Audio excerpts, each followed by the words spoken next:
fungoli basangana million na matali politique na koloba ete direction politique ya INC na bokamami ya président national na bango mwana mboka Vital Kamerhe et salaki déclaration moko mokolo ya lelo mercredi 25 octobre 2017 na cabinet ya président national na bango na quartier GB kuna na commune ya Ngaliema wapi batalisaki ete bango bazwi bongo acte ya auto exclusion tope komi longola ya moko na bango na kati ya parti na bango na kombo ya Pierre Kangudia Kodik Niembo zalaki wana ngunga isili kobeta. Na présence ya ba membre militant pe cadre réunion pour la nation congolaise Yentina Mukuse, des directions politiques basangana ki mokolo mercredi 25 octobre 2017 et sikanini ba examiner évaluation et situation politique si ma décision le 23 octobre 2017 na Oetali retrait à délégué à UNC na gouvernement. Si ma débat des directions politiques nationales azu art ya auto inscription na parti ya Pierre Kangoudi Mbaye si ma mokano nae ya kotika la na disposition ya président ya Congo démocratique pe autorité morale ya MP. Lisusu bazu arti ya madame Mami Kankou Toto Petrancien pe ba remercier ba cadre ya parti membre ya cabinet ya ministère ya budget oyo bazu mokano na lombango pona kolongwa pembeni ya Pierre Kangoudi pe bazali ko éviter ba cadre na ba membre ya ministère ya budget oyo batikali ba signaler retour na bango na 48 heures. Ce qui va cité, INC constaté autant exclusion na bango. Et c'est vrai que ba été na mikolo o yezali ko ya INC ba ko sala restructuration ngonga ibeti.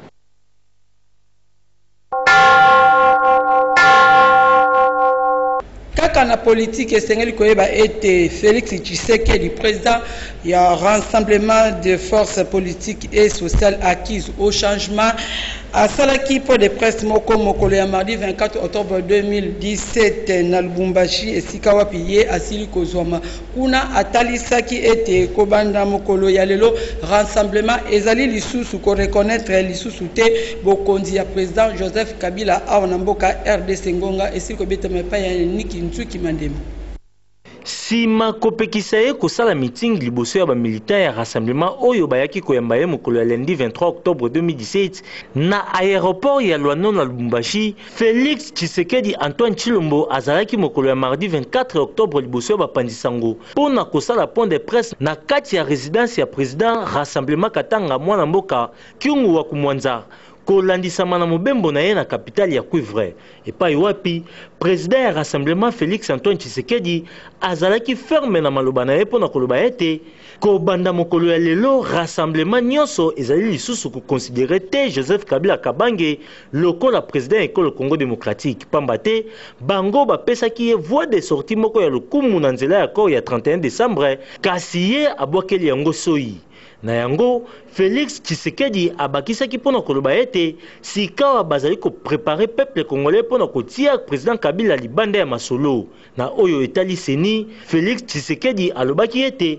abungisi kondima na ye pona commission oyo ezali kokambima na Corneille Nangaa. Na yango bokasi accord ya Saint-Sylvestre ekosila le 31 décembre 2017 accord pe ekosila kaka mokolo yango bongo na oyo etali masolo ya tripartite. Félix Tshisekedi a qualifié yango lokola comédie oyo etali rassemblement soko mokete na nyonso. Félix Tshisekedi atie mokili mobimba témoin na oyo etali likambo ya 504 jours ya Nangaa po ete pona mwana ya défait opposant historique sima ya mikolo oyo Nangaa apesi bana mboka bakoluka lisusu mikolo mususu pona kobakisa nyonso kaka pona koperturber processus électoral na ekolo Congo démocratique. Na suka Félix Tshisekedi alobaki ete peuple congolais esengeli ase mobiliser pona kotia pembeni ba nyonso bakambi mabe ngonga ebeti. Totika kaka na oyo etali politique esengeli Joseph Kabila atika histoire ya malamu na mboka na ye na kotosa constitution ya mboka Congo démocratique boyende ambassadrice américaine ya Nations Unies na kombo ya Nikki Haley alobaki wuta na mboka Addis Abeba na Ethiopie. Pirisi Pembele abetisi mbu. Nikki Haley, ambassadrice des États-Unis d'Amérique na Nations Unies, oyo akosukisa mobembo na ye ya libuso na Afrika na mboka ya Joseph Kasavubu pe Simon Kimbangu, alakisi deja couleur na ye wuta Addis Abeba na Éthiopie wapi abandeli tournée yango. Nikki Haley, Bush autorisé à Donald Trump, oyo asengeli akutana na président ya Congo démocratique Joseph Kabila, ayoki sonitie pona koloba polele na muto oyo akoyamba ye prochainement. Pambate, États-Unis d'Amérique, bazali komona Joseph Kabila na likanisi ya koluka kotingama na pouvoir. Na maloba na ye Nikki Haley asengi na Joseph Kabila aluka kotika histoire moko ya malonga to pe ya malamu na kotosaka constitution ya mboka na ye Congo démocratique. Na kozelaka bokomi ya mopaya oyo mokolo ya mercredi 25 to pe mokolo ya jeudi 26 octobre 2017, ba Congolais bazali kozela bayeba nini ekobima sima ya bokutani ya bato oyo mibale. Pambate, crise oyo ezali kobangisa. Fin de l'année 2017, ezali komonana molili. Ngonga ebeti. Epai Moussousou, ministre congolais ya jeunesse et initiation à la nouvelle citoyenneté, Magiki Alabolenga a participé à la 19e édition ya festival ya jeunesse et étudiants ya Mokil Mobimba na Sochi na école Récit Kobanda Bongo le 14 octobre kino le 22 octobre 2017. Félix Zola abetisi Mouza. Na ntina ya milulu ya 19e édition ya festival de jeunes pe étudiants ya Mokili Mobimba esalemaki na Sochi na ekolo Russie kobanda le 14 octobre kino le 22 octobre 2017 nde ministre ya jeunesse pe initiation à la nouvelle citoyenneté Magiki Alabolenga Bolei oyo azalaki accompagné na ba ministre provinciaux ya jeunesse pe ebele ya bilenge ba visitaki ba stand ya exposition ya media center epai wapi ba activité ya festival ya bilenge ezalaki kosalema na bozune maloba ministre Magiki Ala alobelaki expérience ya République démocratique ya Congo mingi penza ministère oyo azali kokamba pona kosala promotion ya bilenge wapi alobaki ete liboso ezalaki ministère moko na oyo sport kasi mokolo ya lelo bakabolaki yango ande wapi ministère ya jeunesse etikali yango moko pe babakisi initiation à la nouvelle citoyenneté na yango esengelaki vision ya sika na ministère oyo ntina ezali ya kosala ba congolais ya lolenge mususu congolais mayele oyo azali kokanisa malamu sima CH échange esalemaki na ministre ya jeunesse ya ekolo Cameroun wapi a félicitaki ministre Magiki Ala na likanisi kitoko oyo ya échange na ba expérience interafricaine. Ngonga ebeti. Naba sango ya politique lisusu esengeli koyeba ete cérémonie officielle ya ouverture ya 33e session ordinaire ya Conseil national ya travail CNT na Mukuse yango esalemaki lelo mercredi 25 octobre 2017 na INPP epai na yemoko ministre d'État ya travail pe emploi Lambert Matuku Mema Singonga esili kobetama epai letu masiala pe Yannick Ntsuki Mandema. Kolandisama na article 228 ya ba disposition ya code ya travail oyo ezali kosenga convocation ya Conseil national ya travail na mbula nyonso nde epesi nzela mokolo ya lelo mercredi 25 octobre 2017 na ouverture ya 33e session ordinaire ya Conseil national ya travail oyo ekosangisa bayi gouvernement, ba employeur, ba banque syndicale pe ba partenaires sociaux nyonso na ntina kobungisa oyo etali likambo ya SMIG pe allocation familiale ya ba agent pe ba fonctionnaire ya l'État. Boyoka ministre d'État en charge ya travail pe emploi Lambert Matuku Memas ndenge abeti ngonga. Kawuti kofungola 33e session ya Conseil national du travail. Conseil national du travail ezali cadre consultatif, cadre ya résolution, ya discussion, ya négociation en tripartite, c'est-à-dire partie de notre ministère du gouvernement, employeur, travailleur, sangani pour discuter na problème qui se poser dans le monde du travail. Donc, à Walufa to fungoli milulu oyo, problème oyo to retenir na ordre du jour, il y a un monde pour débattre nango solution bazwa bakopesa biso ngo lokwa ba recommandation pour que biso na niveau na biso ezala biso na gouvernement ezala ba travailleurs ezala ba employeurs toyeba ko apporter solution na ba problème. Yambala oyo tobandi ete likambo ya SMIC ekozwa yano na masolo oyo ya Conseil national ya travail. Ngonga Ebeti.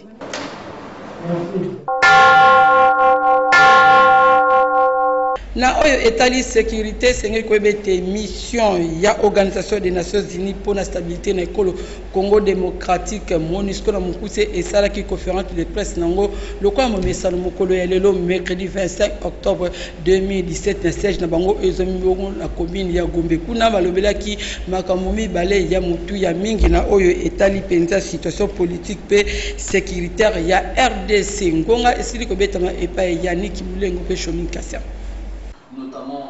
Quartier général ya MONUSCO oyo ezomi na commune ya Gombe et yambaki bapandisango mokolo ya mercredi 25 octobre 2017 na tina ya conférence de presse nyoso ebandaki na exposé oyo esalemaki na balobeli ya MONUSCO na oyo etali ba activité oyo elekaki na poso ya le 18 kino le 25 octobre na occasion ya journée ya Nations Unies. Représentant spécial ya secrétaire général ya Nations Unies Maman Samo Sidiko apesa ki message na kotelisa kondima na bango na bit pe ba principe ya charte oyo ezali kotosa droit fondamentaux ya moto dignité na ye pe égalité ya ba droit ya mibali pe ya basi. Protection ya bana ya MONUSCO etalisi ete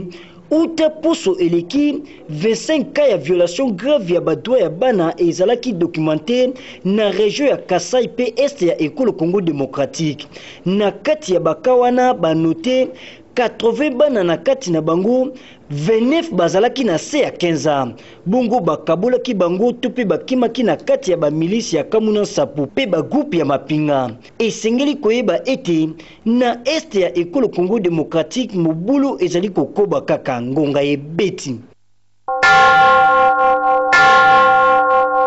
Na basango mususu esengeli koyebete Charlie Pembele azali bongo ko manipuler cour pambate babimiseli ye faux jugement pona oyo etali succession Pembele na tina se moko ba héritier ba profiter te na héritage na bango na kati ya hôtel de la Funa wana ezali maloba ya Feli Pembele moko ya ba héritier ya succession Pembele. Ngonga esili ko betama na micro ya Yannick Nzuki Mandembo pe Félix Jola. Niveau to komeli eza pasi na mboko la biso na mawa makambo so na ba cour tribunal ndeko Charlie Pembele ya kina remoko oyo ebimaki na date ya le 29 oyo baki pona ko notifier héritier ba notifier ki biso te ba notifier pe liquidateur te a notifier ka Yann Maxele Pembele na arrêt ebimaki awa arrêt ya RCA 87 00 5930 ba désigné ki liquidateur ça ya Kwadi tourné ko lukaye pour ba notifier. Alors là toke kuna na coup d'appel Gombe toke ko kuta kombo ya Tassa Kandi donc ça deux noms différents azomona na te. Alors ndeko Charlie Pembele tala ndenga fichier akemba ngazike ko ba policier ba tshelo te de funa ba héritier moko ba kota kuna te la fichier na ba communiquer na ba mire na ba porte ba locataire ba na ko pesa mbongo na place liquidateur zo sala ba scellé nda kwa kangi donc il y a comme la place à greffier à comme liquidateur. Dans le moment où on est hôtel de la Funa à kangi va porter une tasse sur pas locataire. On va bien escroquerie au gisement. Article 98 du code pénal livre 2 de A à Z. Bakanga kingai na TGI na kipé matete sala kangi sainga poto yo kanto yo kanité. Ba message na otina to vanda famille ba pesa mbona longa ba yirite monsieur ko simbate. Alors nazo senga na général apesi Charlie Basoda bazo zona auditorat au même liquidateur oyo lo bako sana ina arrêt oyo bosenga na ngai sali ba kitanote des fois ba ke notala moko ya héritier ndenga bengani l'état tala ku ndega bimisi faux jugement et puis foire et le rebana comme chef de l'état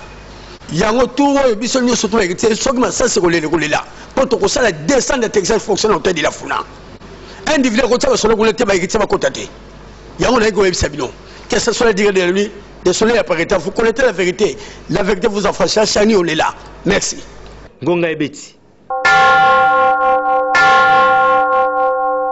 na basango ya société awa na ville province ya Kinshasa et sécurité ezali se kokoba makasi mingi penza na mituka oyo babengi ba catch bato mabe bazali ko utiliser ngo pona ko braquer ko sala vol pe bakam ebele ya mabe mingi penza na bangonga ya pokwa ngonga ebetami epai ya Irene Bulembi.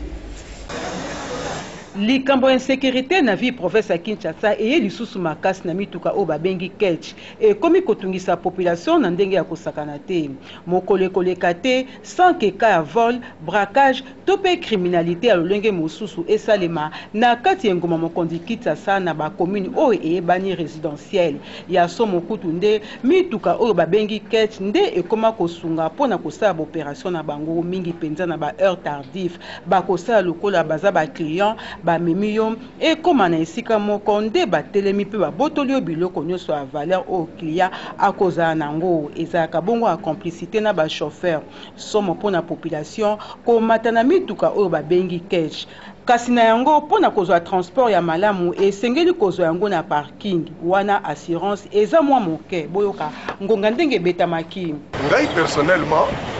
tango général Kanyama azalaki kokanga akangi ba catch tout ça nini nga nazako telemela ye nazako sepela nango telemela ko comprendre quelque part akokipe kozana mwa raison peut-être modèle azalaki kosalela nde ezalaki malamu te lobi oyo kaka yoti koleka collègue na ngai moko toza na ye même bureau bauti koenleve ye babotoli esak bambongo na ye nini bakarte na ye tout ya service aza kaka boye aye na lipapa na bureau esalaki pasi tosepelaki nango te yango wana toye kopesa situation nyonso epa na leta parce que biso tokoki kosala tokoki komata likolo ya mobeko te. Gouvernement esengeli kozwa ba mesure ya makasi pona ntina na yango pamba te population kinoise bazali penza exposé na ba danger nyonso pona o etali mituka catch ngonga ebeti.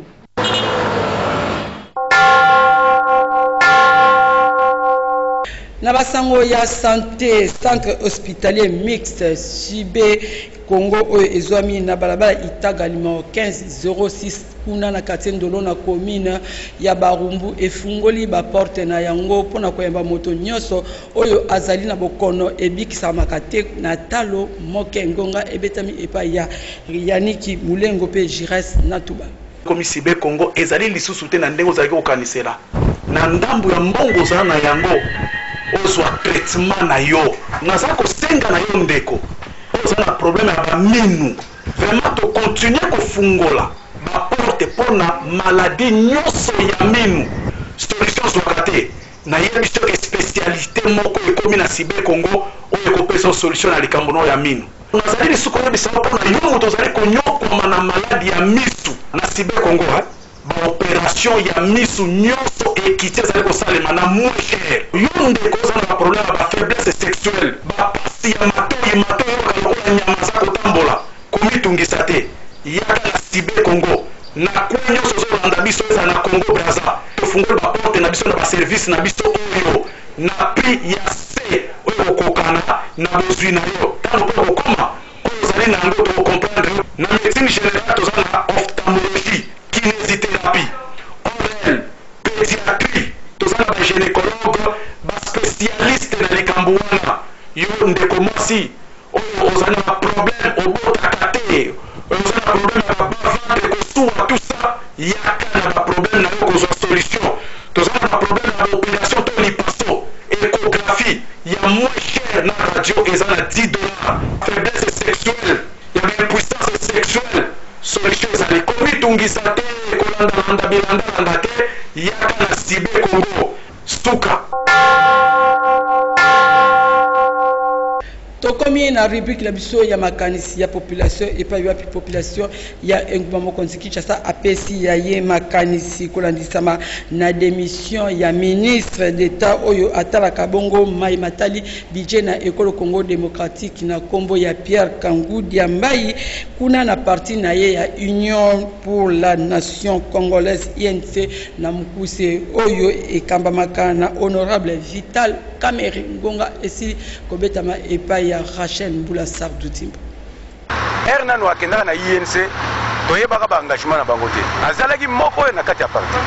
so soki moto oyo atindaki yo na gouvernement alobi o démissionné ayebi cause nini alobi keno o démissionné yokoki koboya te po ntango azalaki soki neti azalaki na INC te est-ce que alingaki lelo azala ministre ya budget et puis classe politique na biso surtout opposition yango mpenza nde ezopesa biso soni na kati ya mboka mais sikoyo ntango balobi longwa mais chef na yo moto acheki yo kuna ayebi pourquoi alobi o démissionné mais yo sikoyo azoséternize wana otango sikoyo akosilisa ministre ya budget wana sikoyo akozonga so na INC ou bien akosala parti politique na ye place wana ezalaki te président de la république nde akendaki kopona ye mais ezalaki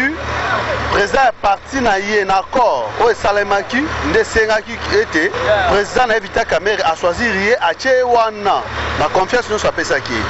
mais ntango amoni ke makambo epesi te ke élection eza lisusu te nde mpo na ye asepeli te alobi bon lokola nga nasepeli te nakosepela nga moko te il faut nalongola mpe na bato nango baza na gouvernement oyo mpo ebanda osalanga kaka mabe soki nazomona bango wana nde esalaki alongola ministre ya budget abisa ya démissionné mais ye aboyi alobi ke ye te nde atia ye wana eza président de la république eza masonge eza buzoba ezolakisaki basese ya bahomme politique na biso naza koya nsima ya ministre wana alakisi a monsieur Kamerhe ke aza mutu parce que monsieur Kamerhe est partisan na makambo nyonso ezosalama na république oyo azotambola na république oyo na baéchelle na baescalier selon ye akokende abengi monsieur Edem Kodjo Edem Kodjo basali dialogue wana soti